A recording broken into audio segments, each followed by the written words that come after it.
one thing the Niners can do better? Stop giving out the number 10 to players and get Ronnie Bell off of punt return.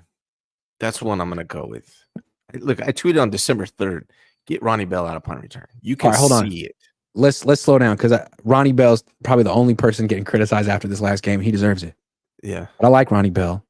I think he's cool. I like him a lot. And I think he's going to be a good wide receiver. I agree, but not a punt return. But yeah, no, stop. He needs to stop. I like Ronnie Bell a lot. I don't mean to just come at Ronnie Bell, but No, I know you weren't. He's been sketchy in punt return every time. Ronnie, you've been sketchy. Ronnie, we're nervous. Yeah, what are you doing? Nervous. Yeah, I mean, and I like Ronnie Bell. I like how hard he plays, how hard he blocks. I think he's going to be a really good receiver for the 49ers. I think he's going to contribute quite a bit next year, maybe a Jawan Jennings replacement, but punt return, not especially not in the playoffs. Please don't do that. I would like to change that. That's one thing they can do better, but I have more. Do you have one? Yeah, I mean, I think that's kind of a small one because McLeod's coming back, and probably this is just temporary. I doubt he's returning a punt or fielding a punt in the playoffs, but the run defense, it's not good. It's statistically not good. Now, what's interesting about the Niners run defense, they rank 19th out of 32 teams in yards per attempt allowed. 4.3, 19. That's below average. But the Niners have faced the fewest rush attempts in the league. The fewest, even though that's their weakness on defense. Why? Because they're always winning by a lot because their offense is so good. How many teams are really going to stick with the run down 15, down 20? Well, teams that suck, that can't pass, like the Cardinals, who stuck with the run and ran for 234 against the Niners. And that, the Ravens probably aren't going to fall down by a lot. They have the number one defense in the league. I believe they run the ball more than any team in the NFL. And they can run the ball. I mean, they average 5 yards a carry, the Ravens. They have a great defense. This could be an issue in this upcoming matchup or anytime the Niners are in a close game. Mitchell from the Ravens got hurt last night, so that's one thing, unfortunately, for Mitchell, but fortunate for the 49ers because that dude is fast, and I think he's out now. But the Ravens run the ball more than any team in the NFL outside of the 49ers, I'm pretty sure. I haven't checked in a couple of weeks, but they were leading in running the ball the most, and then the Niners were second. So they have to stop the run. Now, they didn't have Hargrave. They didn't have Armstead yesterday, and I think that was a big part of it.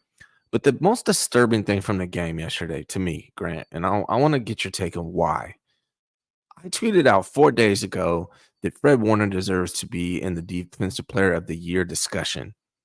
And then yesterday, he just looked bad like he did during the skit. What the hell happened to Fred Warner yesterday? Does he depend on Hargrave and Armstead? Or why was Fred Warner so bad yesterday? He missed a lot of tackles. I need your take on it. I feel like those Niners linebackers are really benefit from those D linemen up front. Like they don't really have to take on blocks very much. And in the last game, the Niners were sort of getting pushed off the ball in the interior of their D line. And so that's where linebackers get exposed a little bit. Like Fred he was a DB in college. Dre Greenlaw, not the biggest linebacker. Like, those are smaller linebackers. And the whole idea is they don't need to take on blocks. They need to run and hit. But in this game, they kind of got tied up. It seemed like they got blocked out of the play. And Warner was a little overwhelmed. Armstead's important, huh? Armstead, yeah, man. Armstead and Hargrave, I think we underrated them. I'm not saying, at least I did. I think I underrated their importance. Armstead has been huge this year. Hargrave as well. If you're missing both of your starting interior linemen, and shout out to Kinlaw. I thought he did a good job yesterday, especially in the pass rush. Yeah, but it's just not quite the same in run stopping without those two guys there. They got to do a better job stopping the run. They're going to be tested this week coming up against the Ravens. The Ravens run the ball a lot. Lamar Jackson leads their team in rushing.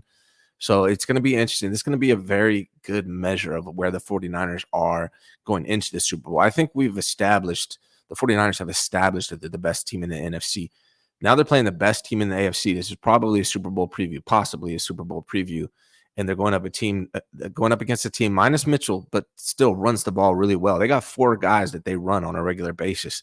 So even without Mitchell, they're still going to run the hell out of the ball, particularly with Lamar Jackson. They got to show this week that they can stop the run. Fred Warner's got to get back on his game. I think with the quality control, and I'm kind of like an apprentice here on quality control, is should take some credit, because I think us calling Brock Purdy dink and dunk really motivated him to play like the best quarterback in the NFL this year. So shout out to Grant Cohn and myself for the quality control aspect. I think we should do the same thing for Fred Warner right now. Fred, you don't seem like you can stop the run without your interior defensive linemen. You need to show us that you can against the Ravens right now.